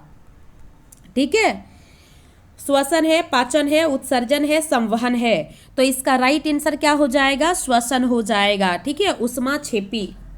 देखो यहाँ पे समझो, देखो ये दो चित्र दिया हुआ है, इसमें ऊर्जा जो है ये बाहर हो रहा है, तो ये क्या हो जाएगा? ऊष्माक्षेपी है। और यहाँ पे ऊर्जा देखो क्या है कि अंदर अवशोषित हो रहा है, मतलब ये ऊष्माशोषी है। ठीक है, अब डायग्राम भी दे दिए हैं, डायग्राम से अच्छे से समझ सकते हो, एक बार अच्छे से देख लेना, समझ में आएगा। अगला क्वेश्चन है, उपचयन को रोकने वाले पदार्थ को कहते हैं ऑक्सीकारक, अवकारक, प्रतिऑक्सीकारक, प्रति अवकारक। तो इसका राइट आंसर जो होगा ऑप्शन नंबर सी हो जाएगा। उपचयन को रोकना है, ठीक है, तो प्रति ऑक्सीकारक का प्रयोग किया जाता है। अगला क्वेश्चन है, कली चूना। कली चूना का क्या है फॉर्मूला? तो CaO है। पर जब जल डाला जाता है, मान लेते हैं कि यहाँ पे कली चूना डाला हुआ है और इस पर हम लोग जल डाल देते हैं, तो वो अभिक्रिया क्या होती है? ऊष्माक्षेपी, ऊष्माशोषी, विस्फोटक या फिर इनमें से कोई नहीं। तो इसका राइट आंसर होगा ऊष्माक्षेपी, यानी यहाँ से ऊष्मा का उत्पन्न होगा। ठीक है, चलो नेक्स्ट क्वेश्चन है, साग सब्जियों का विघटित होकर कंपोस्ट बनना किस प्रकार की अभिक्रिया? संयोजन है, वियोजन है, ऊष्माक्षेपी है, ऊष्माशोषी है। तो इसका राइट आंसर हो जाएगा ऑप्शन नंबर सी, ऊष्माक्षेपी है। ठीक है, जो कि हम पहले बता चुके हैं। अगला क्वेश्चन है, समीकरण। समीकरण यहाँ पे कुछ दिया हुआ है जिसमें पूछ रहा है किस प्रकार की अभिक्रिया है? संयोजन है, वियोजन है, विघटन है या फिर इनमें से कोई नहीं है। तो इसका राइट आंसर होगा वियोजन है, क्योंकि अभी हम एग्जाम्पल भी इसका बता चुके हैं। वियोजन में क्या बोले कि अभिकारक है वो टूटकर एक से अधिक उत्पाद यहाँ पे बनाएगा। ठीक है, तो देखो एक अभिकारक था, दो उत्पाद बना दिया, मतलब ये क्या है? वियोजन अभिक्रिया है। अगला क्वेश्चन है, उपचयन अपचयन अभिक्रिया का दूसरा नाम क्या है? संक्षारण है, विकृतिगंधिता है, रेडॉक्स है, इनमें से कोई नहीं है। तो ये ध्यान रखना, उपचयन अपचयन अभिक्रिया जो है उसका दूसरा नाम है रेडॉक्स अभिक्रिया। ठीक है, अगला क्वेश्चन है, निम्न में से कौन संतुलित समीकरण है? ठीक है, ये तीन ऑप्शन आपके सामने दिया गया है, आपसे पूछ रहा है कि ये जो है संतुलित कौन है। संतुलित में हम क्या बताए थे आप लोग को कि ये जो है अभिकारक है मान लीजिए, और ये उत्पाद है, ये दोनों का जो होना चाहिए ना द्रव्यमान, ये बराबर होना चाहिए। तो आपको देखना है कि ये आपका किसमें है। हम बता दे रहे हैं ये आपका ऑप्शन नंबर बी जो है ये राइट आंसर है। ठीक है, आप लोग संतुलित समीकरण जो है देख लीजिएगा, 2 नंबर का पक्का है वो आपका आएगा। ठीक है, तो इसका राइट आंसर क्या हो जाएगा? ऑप्शन नंबर बी हो जाएगा। जैसे यहाँ पे देखना, ठीक है, यहाँ पे क्या कह रहा है? यहाँ पे कह रहा है कि आयरन जो है 3 है। देखिए इधर साइड भी आयरन 3 है। ठीक है, अब यहाँ कह रहा है H2O, मतलब जल 4 है। तो देखिए यहाँ पे जल जो है वो 4 है, तो 4H2 यहाँ पे है और 4 यहाँ पे क्या है? O भी है, यानी H2O तो हो गया 4। तो ये संतुलित है ना? तो दोनों साइड बराबर होना चाहिए। अभिक्रिया ZNO+C अभिकारक मिलकर, ठीक है, यानी 2 अभिकारक मिलकर यहाँ पे जो है ना 2 उत्पाद बनाया है। तो यहाँ पे कह रहा है कि किसका उपचयन हो रहा है? उपचयन मतलब क्या है? ऑक्सीजन की वृद्धि हो रही है। अब किसका उपचयन होगा? ऑक्सीजन कहाँ वृद्धि हो रहा है? तो कार्बन में हो रहा है। तो इसका राइट आंसर हो जाएगा कार्बन। ठीक है, तो ये सब ध्यान रखना, ऐसे ही क्वेश्चन आएगा एग्जाम में। निम्न में से कौन सी अभिक्रिया नहीं होगी? ठीक है, कौन सी अभिक्रिया नहीं होगी बोल रहा है? ऑप्शन आपके सामने है FeSO4 + Zn, ZnSO4 + Cu, CuSO4 + Zn, CuSO4 + Al। तो इसका राइट आंसर जो हो जाएगा वो क्या आपका हो जाएगा? बताइए, इसका राइट आंसर जो आपका हो जाएगा वो ये जो है ना, ये अभिक्रिया हम थोड़ा सा जो है ना वो आप लोग के लिए छोड़ते हैं। ठीक है, क्यों आप लोग के लिए छोड़ते हैं? चलिए बता ही देते हैं। इसका right answer option number B हो जाएगा। ठीक है, तीनों में अभिक्रिया होगा, लेकिन ये कॉपर वाला Zn के साथ अभिक्रिया नहीं होगा। क्यों नहीं होगा? क्योंकि यहाँ पे जो है ना कार्बन की अगर हम लोग नहीं अभिक्रिया जो करेगा, थोड़ा शुरू से ही बताना पड़ेगा आप लोग को, नहीं अगर अभिक्रिया करेगा तो वो क्या होगा? अभिक्रिया कैसे करता है?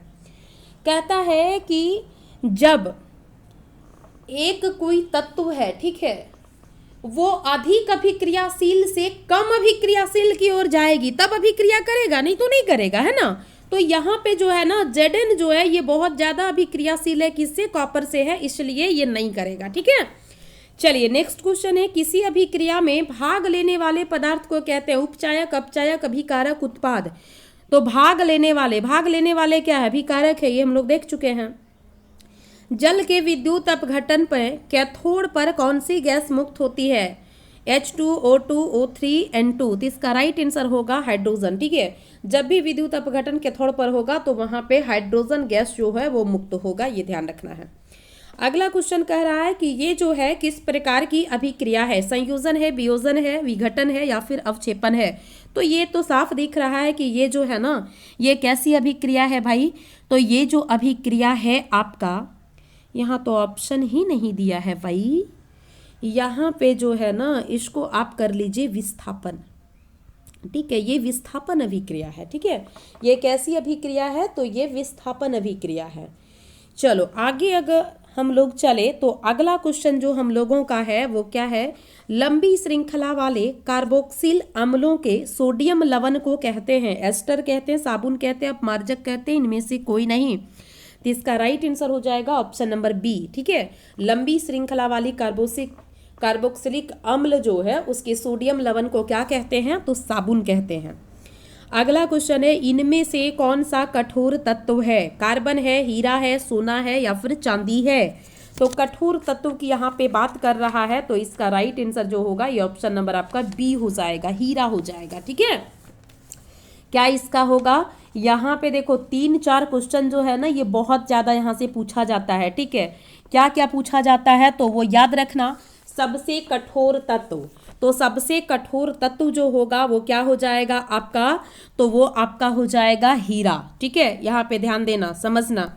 यहाँ पे इसका राइट आंसर क्या होगा? तो राइट आंसर हो जाएगा आपका हीरा। ठीक है, आगे अगर हम लोग बढ़ने का प्रयास करें तो यहाँ से जो क्वेश्चन आता है, ठीक है, धातु अधातु, ये टॉपिक जो आपका है ये आपका धातु अधातु है।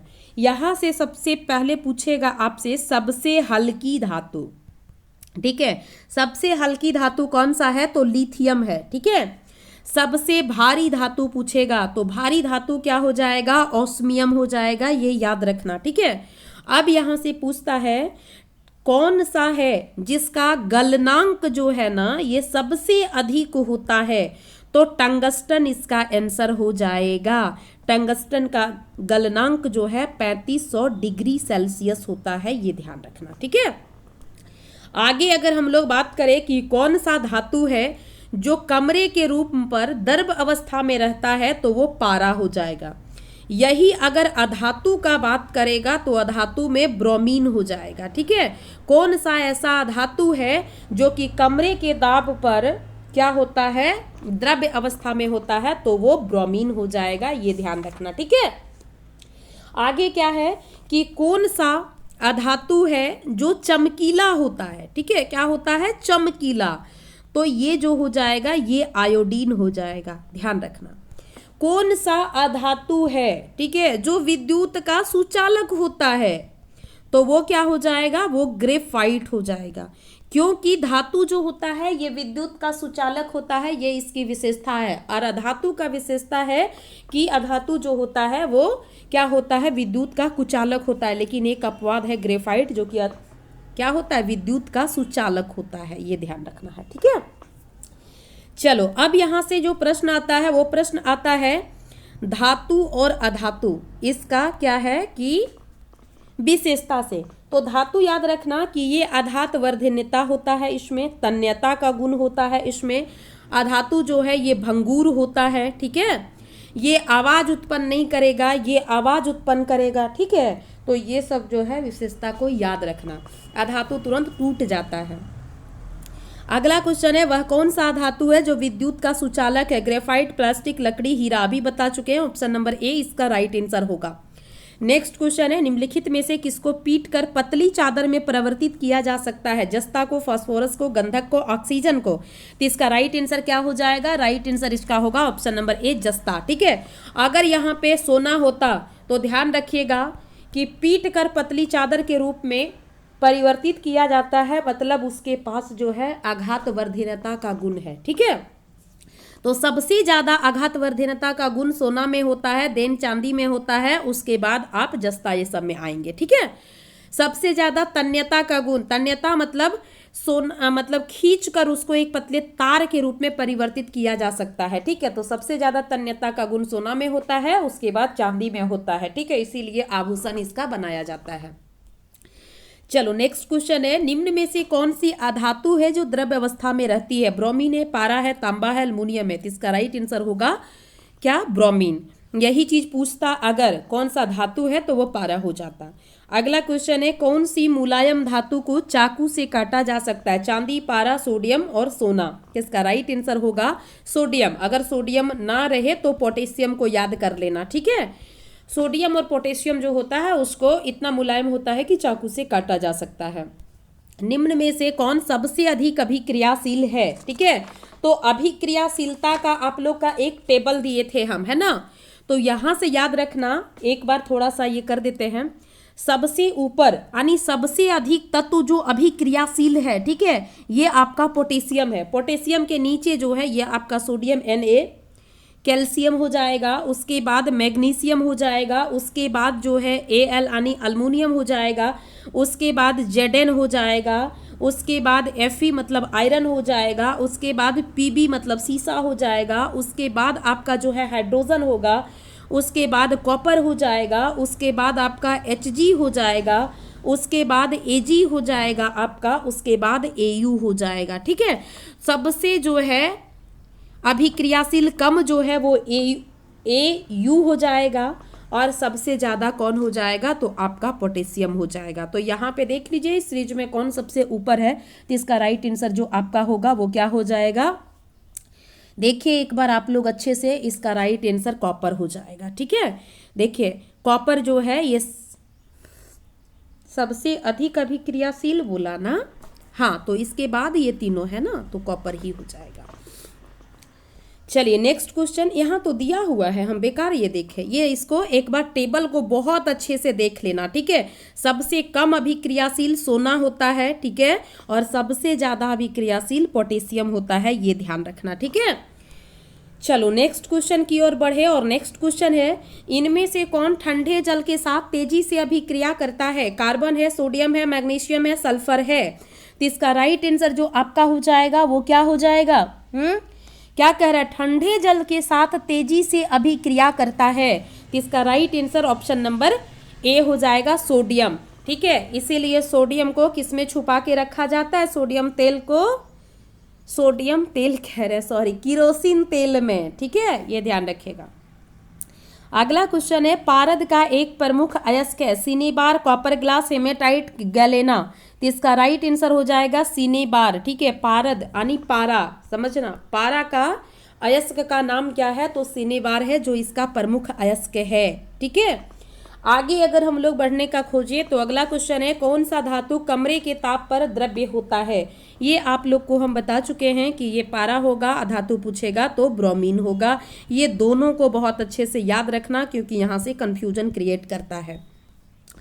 अगला क्वेश्चन है, निम्न में से किसी चाकू से काटा जा सकता है? लिथियम, कैल्शियम, तांबा और लोहा। यहाँ पे देखो सोडियम और पोटेशियम नहीं है, तो इसका राइट आंसर लिथियम हो जाएगा। ठीक है, नेक्स्ट क्वेश्चन है, कौन सा अधातु है जो गैसीय अवस्था में पाई जाती है? Hydrogen, iodine, carbon, phosphorus. तो इसका राइट आंसर होगा ऑप्शन नंबर ए, हाइड्रोजन। हाइड्रोजन जो है ये एक अधातु है जो कि गैसीय अवस्था में पाई जाती है। अगला क्वेश्चन है, इनमें से कौन सा सर्वाधिक तन्य है? तन्य मतलब उसको लंबा तार के रूप में परिवर्तित किया जाता है। सोना है, चांदी है, तांबा, एल्युमिनियम है। तो इसका राइट आंसर हो जाएगा ऑप्शन नंबर ए, सोना। सबसे अधिक तन्य पूछे या आघातवर्धनता पूछे, ये धातु हो जाएगा सोना। ठीक है, अगला क्वेश्चन है, पृथ्वी की भूप्रपटि में प्राकृतिक रूप से पाए जाने वाले तत्व या यौगिक को क्या कहते हैं? खनिज कहते हैं, अयस्क कहते हैं, गैंग कहते हैं, फ्लैक्स कहते हैं। डेफिनेशन से भी क्वेश्चन पूछ सकता है ऑब्जेक्टिव में, ध्यान रखना। तो इसका राइट आंसर होगा ऑप्शन नंबर ए। पृथ्वी की भूप्रपटि में प्राकृतिक रूप से पाया जाने वाला जो तत्व या यौगिक होता है वो क्या कहलाता है? वो खनिज कहलाता है। ठीक है, ये ध्यान रखना है। चलो आगे अगर हम लोग बढ़े तो आगे क्या कह रहा है? अगला क्वेश्चन हम लोगों का है, वह कौन सा धातु है जो विद्युत का कुचालक है? ठीक है, धातु पूछ रहा है, ठीक है। पीबी है, एजी है, सीयू है, एएल है, तो इसका राइट आंसर होगा option number A PB. PB मतलब सीसा, ठीक है। सीसा जो होता है ये विद्युत का कुचालक होता है, ठीक है। यानी धातु हम लोग जानते हैं कि 100% जो होता है ये क्या होता है, विद्युत का सुचालक होता है, लेकिन ये सीसा जो है अपवाद है, ठीक है। अगला क्वेश्चन है, पित्तल किसका उदाहरण है, धातु का, उपधातु का, मिश्र धातु का, तो इसका राइट आंसर होगा ऑप्शन नंबर ए पित्तल जो है ये किसका एग्जाम्पल है, तो ये एग्जाम्पल है आपका मिश्र धातु का, ठीक है, ध्यान रखिएगा।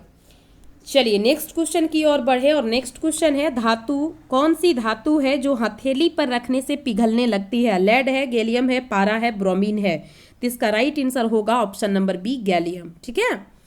अगला क्वेश्चन है, खनिजों से संबंधित अशुद्धि को सामूहिक रूप से क्या कहते हैं, गैंग कहते हैं, अयस्क कहते हैं, धातुमल कहते हैं, फ्लक्स कहते हैं। ये बहुत भी व्यापक क्वेश्चन है, याद रखिएगा कि खनिजों में पाया जाने वाला जो अशुद्धि होता है उसको गैंग कहा जाता है, ठीक है, क्या कहा जाता है, गैंग।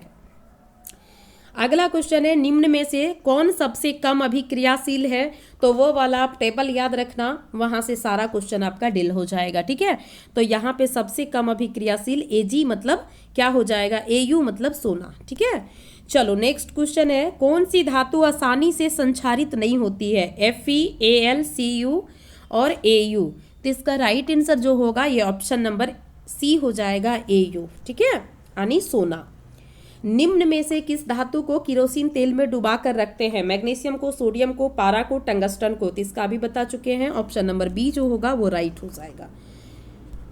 सीसा एवं टीन के मिश्र धातु को क्या कहते हैं, सोल्डर कहते हैं, पित्तल कहते हैं, कांसा कहते हैं, स्टेनलेस स्टील कहते हैं, तो इसका राइट आंसर जो होगा ये आपका क्या हो जाएगा, यहाँ पे पूछ रहा है सीसा और टीन, तो सीसा और टीन का जो मिश्र धातु होगा उसको सोल्डर कहा जाता है, ऑप्शन ए जो है आपका राइट आंसर होगा, ठीक है।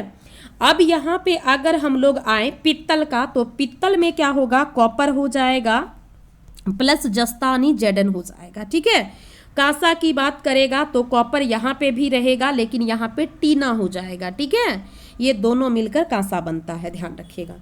चलिए नेक्स्ट क्वेश्चन है, निम्न में विद्युत का सर्वोत्तम चालक Cu है, Fe है, Al है, Zn है, तो इसका राइट आंसर होगा ऑप्शन नंबर ए Cu, यानी कॉपर जो होता है ना ये सर्वोत्तम चालक, यानी निम्न में पूछा है, यहाँ जो चार दिया उसमें अगर सबसे अधिक बोलेगा विद्युत का सर्वोत्तम चालक कौन है, तो वो चांदी हो जाएगा, ठीक है, ये ध्यान रखिएगा। अब चांदी इतना महंगा होता है कि इलेक्ट्रिक विभाग जो है हर जगह चांदी का तार खींच पाएगा क्या, इसीलिए कॉपर का खींचता है। चलो अगला क्वेश्चन है, गंधक एक प्रकार का क्या होता है, धातु है, अधातु है, मिश्रण है, उपधातु है, तो इसका राइट आंसर जो होगा, गंधक जो होता है एक प्रकार का अधातु है ये, ठीक है, ये ध्यान रखना है। अगला क्वेश्चन है, चांदी के ऊपर काली परत का चढ़ना उदाहरण है संचारण का, विकृति गंधा का, उपचायक का, अपचायक का, तो इसका जो राइट आंसर आपका हो जाएगा वो क्या हो जाएगा, ऑप्शन नंबर ए हो जाएगा, संचारण का, ठीक है।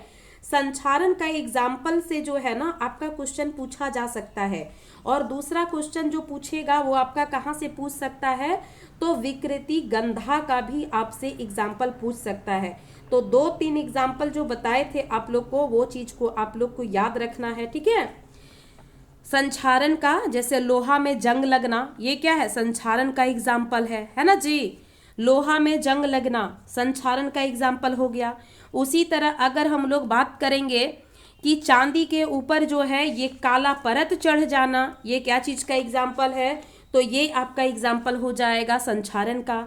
उसी तरह अगर हम लोग बात करेंगे इसकी पित्तल में हरे रंग का परत चढ़ जाना, ठीक है, पित्तल का कोई सामान है तो देखना बहुत दिन रखा हुआ है तो उसमें हरा रंग का जो है ना वो क्या चढ़ जाता है, वो एक परत चढ़ जाता है, ठीक है, वो किसका है, संचारण का है, ठीक है। अब विकृति गंधा की अगर हम लोग बात करेंगे तो विकृति गंधा में क्या हो सकता है, विकृति गंधा में यही हो सकता है खाना खराब हो जाना, खाना में स्मेल आ जाना, ये सब किसका एग्जाम्पल है, ये सब एग्जाम्पल जो है ये विकृति गंधा का है, ठीक है। चलो नेक्स्ट क्वेश्चन की ओर बढ़े, और नेक्स्ट क्वेश्चन है, निम्नलिखित में से कौन सी धातु है जो सबसे अधिक तन्य है, ठीक है, हम बता चुके हैं, तो इसका राइट आंसर सोना होगा, सोना ऑप्शन नहीं है तो चांदी हो जाएगा, ठीक है, उसके बाद ही कोई होगा। अगला है धातुओं की क्रियाशीलता का सही क्रम है। इस प्रकार से जो है आपको अरेंज करने भी दे सकता है, ये टेबल से आपका होगा। हम यहाँ पे आंसर बता दे रहे हैं, उस टेबल को याद करना आप लोग के लिए बहुत वीवीआई है, एक क्वेश्चन जरूर रहेगा, ठीक है। तो इसका ऑप्शन नंबर डी हो जाएगा आंसर। अगला जो क्वेश्चन है वो आपका अगला क्वेश्चन जो होगा वो आपका कार्बन से है, ठीक है। कौन सा चैप्टर? Carbon chapter. ध्यान रखना, यहाँ से क्वेश्चन बहुत उलझाने का प्रयास करता है, ठीक है। कार्बन जो क्वेश्चन है उसका सब चैप्टर जो है उसका पहला जो आप लोगों के सामने है वो क्या हो जाएगा क्वेश्चन? चक्रीय असंतृप्त कार्बन जो है यौगिक है, ठीक है। क्या कह रहा है? चक्रीय असंतृप्त कार्बन यौगिक है। बेंजीन है, साइक्लोप्रोपेन है, साइक्लोहेक्सेन है या फिर प्रोपेन है। तो इसका जो राइट आंसर हो जाएगा वो क्या हो जाएगा आपका? तो इसका राइट आंसर होगा ऑप्शन नंबर ए हो जाएगा। क्या हो जाएगा? ए हो जाएगा, ठीक है। चक्रीय असंतृप्त कार्बन यौगिक ये क्या होगा? ये बेंजीन होता है, ठीक है। सबसे पहले कैसा कार्बन होता है यौगिक? तो असंतृप्त होता है, क्योंकि दो तरह का कार्बन यौगिक होते हैं, एक संतृप्त होते हैं और एक असंतृप्त होते हैं, ठीक है। तो ये ध्यान रखना है इसको। आगे अगर हम लोग बढ़े तो अगला क्वेश्चन है, एल्केन श्रेणी का प्रथम सदस्य है, मेथेन है, एसिटिलीन है, एथिलीन है या फिर एथेन है। तो इसका राइट आंसर जो होगा ये ऑप्शन नंबर आपका ए हो जाएगा। एल्केन श्रेणी जो होता है ना उसका पहला जो सदस्य होगा वो मेथेन हो जाएगा, ठीक है। क्या होगा? उसका पहला श्रेणी जो होगा ये मेथेन हो जाएगा। नेक्स्ट क्वेश्चन की ओर बढ़े। बेंजीन का अणुसूत्र है, CH4 है, C2H2 है, C6H6 है, C2H14 है। तो इसका राइट आंसर जो होगा वो क्या हो जाएगा? वो आपका हो जाएगा C6H6। बेंजीन का जो सूत्र होता है वो क्या होता है? C6H6 होता है, ठीक है। चलो नेक्स्ट क्वेश्चन की ओर बढ़े और नेक्स्ट क्वेश्चन है, ऑक्सीजन के दो परमाणुओं के बीच कितने आबंध पाए जाते हैं? एक है, दो है, तीन है, कोई आबंध नहीं। तो इसका राइट आंसर होगा कि ऑक्सीजन का जो दो परमाणु होता है ना उसके बीच कितने आबंध पाए जाते हैं? तो दो आबंध पाए जाते हैं। इसका right answer option number B होगा। जैसे पहले बता चुके हैं कि कार्बन जो है ना ये तीन प्रकार का बंध बना सकता है। एक जो है एक बंध बना सकता है, द्विबंध बना सकता है और त्रिबंध भी बना सकता है, ठीक है। तो वही यहाँ से पूछ रहा है कि ऑक्सीजन जो है उसका दो परमाणु के बीच कितने आबंध होते हैं? तो दो आबंध होते हैं, ठीक है। चलो नेक्स्ट क्वेश्चन की ओर बढ़े और नेक्स्ट क्वेश्चन आप लोगों के सामने है, समजात श्रेणी के क्रमागत दो सदस्यों के परमाणु भार में कितना अंतर होता है? CH का अंतर होता है, CH2 का अंतर होता है, CH3 का अंतर होता है, CH4 का अंतर होता है। तो इसका राइट आंसर हो जाएगा ऑप्शन नंबर बी। समजात श्रेणी का क्रमागत दो जो सदस्य होता है ना उसमें परमाणु भार में कितना होता है? तो CH2 का अंतर होता है, ये ध्यान रखना, ठीक है। चलो नेक्स्ट क्वेश्चन है, निम्नलिखित में से कौन एल्डिहाइड है? देखो 8 ग्रुप आप लोग को बताए थे जिसमें 3 ग्रुप जो था आप लोग का यहाँ पे ऑनलाइन वाले का क्लास छूटा हुआ था। 5 ग्रुप हम बता चुके हैं, नहीं देखे हैं तो आप देख लीजिएगा। उसमें से एक आपका एल्डिहाइड है, एक आपका कीटोन है और दूसरा कार्बोक्सिलिक अम्ल है, ठीक है। अब यहाँ पे कह रहा है कि कौन एल्डिहाइड है, इसको हमको पहचानना है, ठीक है। तो यहाँ पे समझिएगा कि अगर एल्डिहाइड होगा तो सबसे पहले इसके पीछे जो है ना अनुलग्न, अनुलग्न मतलब पीछे अल लगेगा, मतलब AL लगा रहेगा। कीटोन अगर है तो ONE मतलब ओन लगा रहेगा पीछे, ठीक है। और कार्बोक्सिलिक अम्ल है तो वहां पे पीछे जो है ओइक अम्ल लगा हुआ होगा, ठीक है। अब यहाँ पे देखो दो तीनों का अगर हम बात करें एल्डिहाइड, कीटोन और कार्बोक्सिल अम्ल का, तो सब में जो है कार्बन और ऑक्सीजन के बीच डबल बॉन्ड रहेगा, ठीक है। सब में डबल बॉन्ड रहेगा। अब यहाँ पे क्या है कि कंफ्यूजन यहीं से स्टार्ट होता है कि तीनों में डबल बॉन्ड दिखता है कार्बन ऑक्सीजन के बीच में, ठीक है। अब यहाँ पे अगर हम लोग बात करेंगे, अगर एल्डिहाइड होगा तो इस जो आपका ये जो है इसको मिटाते हैं, ठीक है। अगर एल्डिहाइड होगा तो इस कार्बन और ऑक्सीजन के, अब देखो कार्बन के 4 बंध होते हैं, हम लोग पहले ही जानते हैं। 2 बंध तो यहाँ कंप्लीट है, 2 बंध तो कहीं पे आपको लगाना पड़ेगा, मान लो ये है। तो इनमें 100% एक साइड हाइड्रोजन जुड़ना ही जुड़ना है, नहीं अगर होगा तो वो कीटोन बन जाएगा, वो एल्डिहाइड नहीं रहेगा। अब एक साइड बच गया तो एक साइड जो है हम कार्बन भी जोड़ सकते हैं, है ना।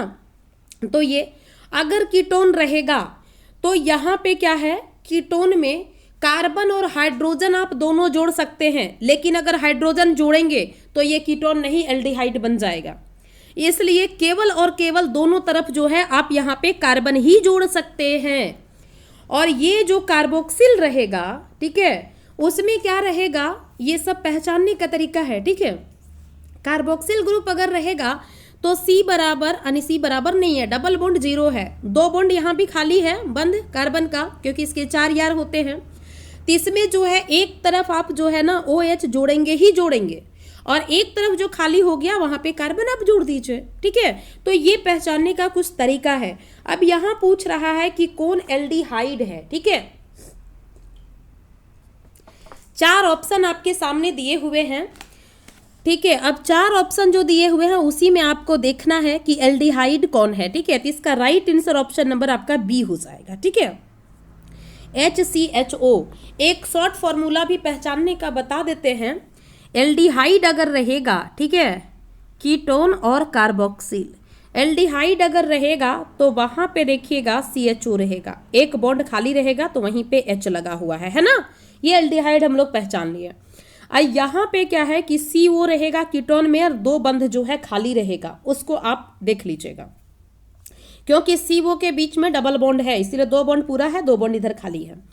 कार्बोक्सिल में क्या है कि COOH इस प्रकार का रहेगा तो वो कार्बोक्सिलिक होगा, ठीक है। देख लीजिए यहाँ पे, देख लीजिए यहाँ पे, ठीक है। तो ये सब आपको देखना है। चलिए नेक्स्ट क्वेश्चन है, एल्काइन में कार्बन कार्बन के बीच कितने सहसंयोजक बंधन होते हैं? 1 2 3 4। तो इसका राइट आंसर जो हो जाएगा वो आपका क्या हो जाएगा, क्या पूछ रहा है, एल्काइन में पूछ रहा है ना। तो इसका right answer option number C हो जाएगा 3। एल्काइन में कार्बन कार्बन के बीच कितने सहसंयोजक बंध होते हैं? तो 3 होते हैं, ठीक है। चलो नेक्स्ट क्वेश्चन हम लोगों का है, निम्न में से कौन सा कीटोन है? क्या पूछ रहा है, अब कीटोन के बारे में आ रहा है ना। 4 ऑप्शन उसी तरह आपके सामने दिया हुआ है कि इनमें से कौन सा क्या हो जाएगा, कीटोन होगा, ठीक है। क्या पूछ रहा है, कीटोन। तो इसका राइट आंसर जो आपका होगा वो ऑप्शन नंबर बी होगा। जो बताए उसी के अनुसार जो है ना आप इसको समझने का प्रयास कीजिएगा, ठीक है।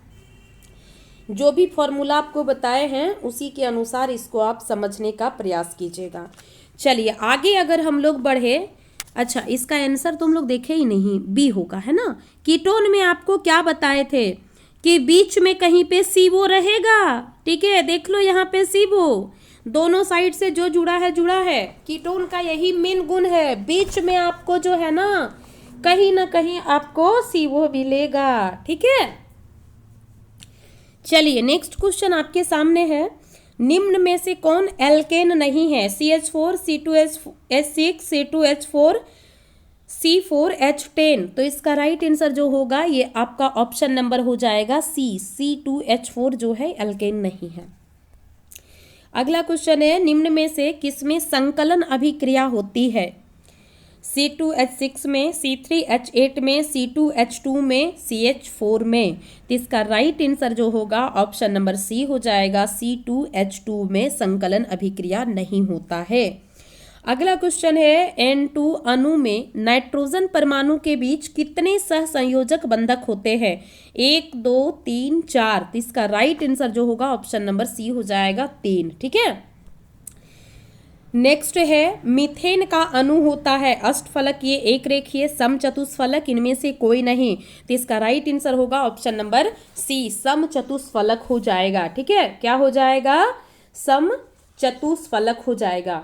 आगे अगर हम लोग बात करें तो अगला क्वेश्चन जो हम लोगों के सामने है वो है, मीथेन में कितने सहसंयोजक बंधन होते हैं? 1 2 4 या फिर 6। इसका राइट आंसर हो जाएगा 4, ठीक है। अगला क्वेश्चन है किस हाइड्रोकार्बन में द्विबंध होता है? CH4, C2H2, C4H10, C2H4। इसका राइट आंसर होगा option number D, C2H4।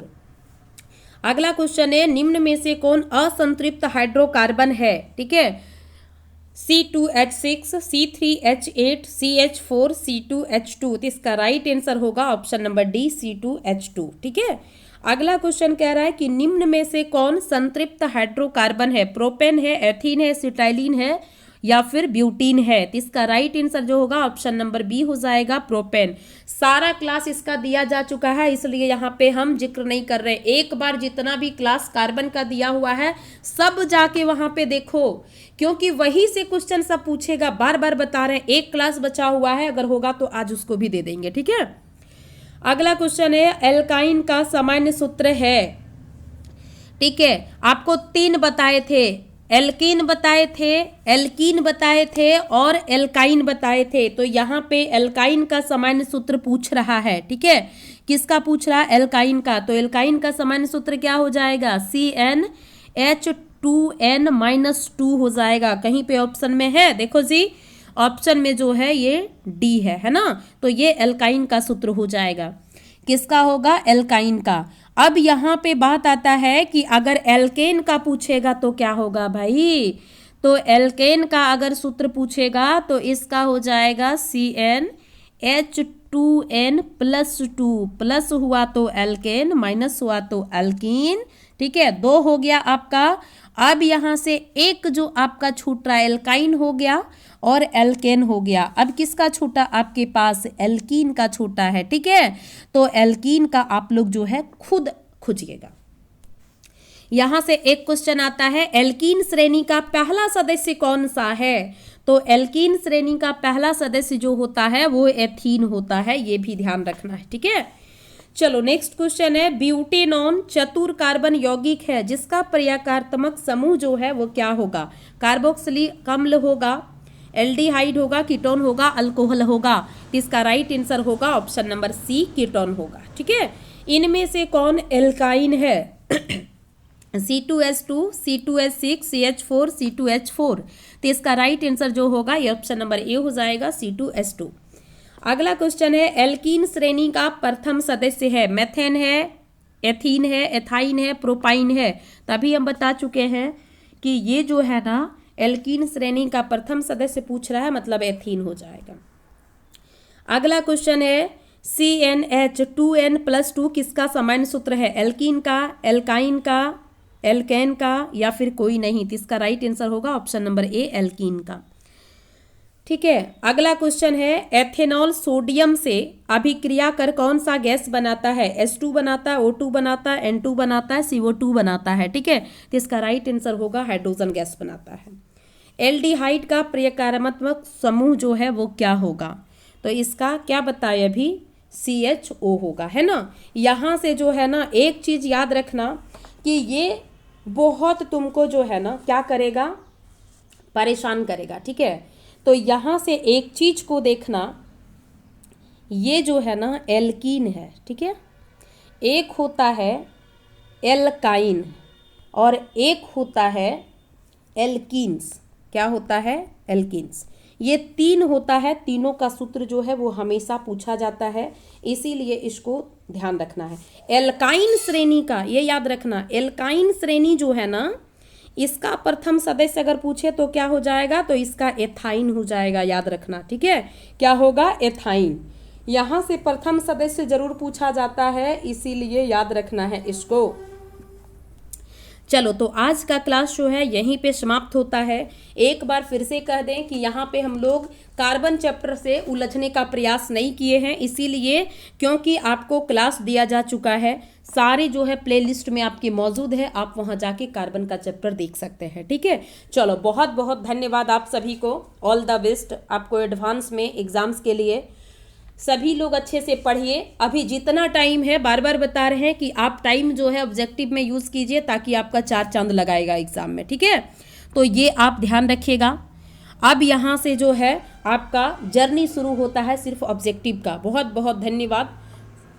Video अगर हमारे द्वारा दी हुई अच्छी लगी तो आप अपने दोस्तों के साथ ज़रूर इसको शेयर कीजिएगा, ताकि सभी तक ये जो है जानकारी पहुंच सके और सभी लोग जो है अपना 10th बोर्ड एग्जाम में अच्छा से अच्छा स्कोर कर सके। ठीक है, और ज़रूर आप लोग से एक रिक्वेस्ट है छोटी सी, ज़रूर आप लाइक और कमेंट कीजिए वीडियो को नीचे, ताकि सभी बच्चे देख के मोटिवेट हो, हम भी मोटिवेट हो कि हमारा दिया हुआ वीडियो अच्छा है और हम जो है आगे इसी तरह का वीडियो और लाते रहे।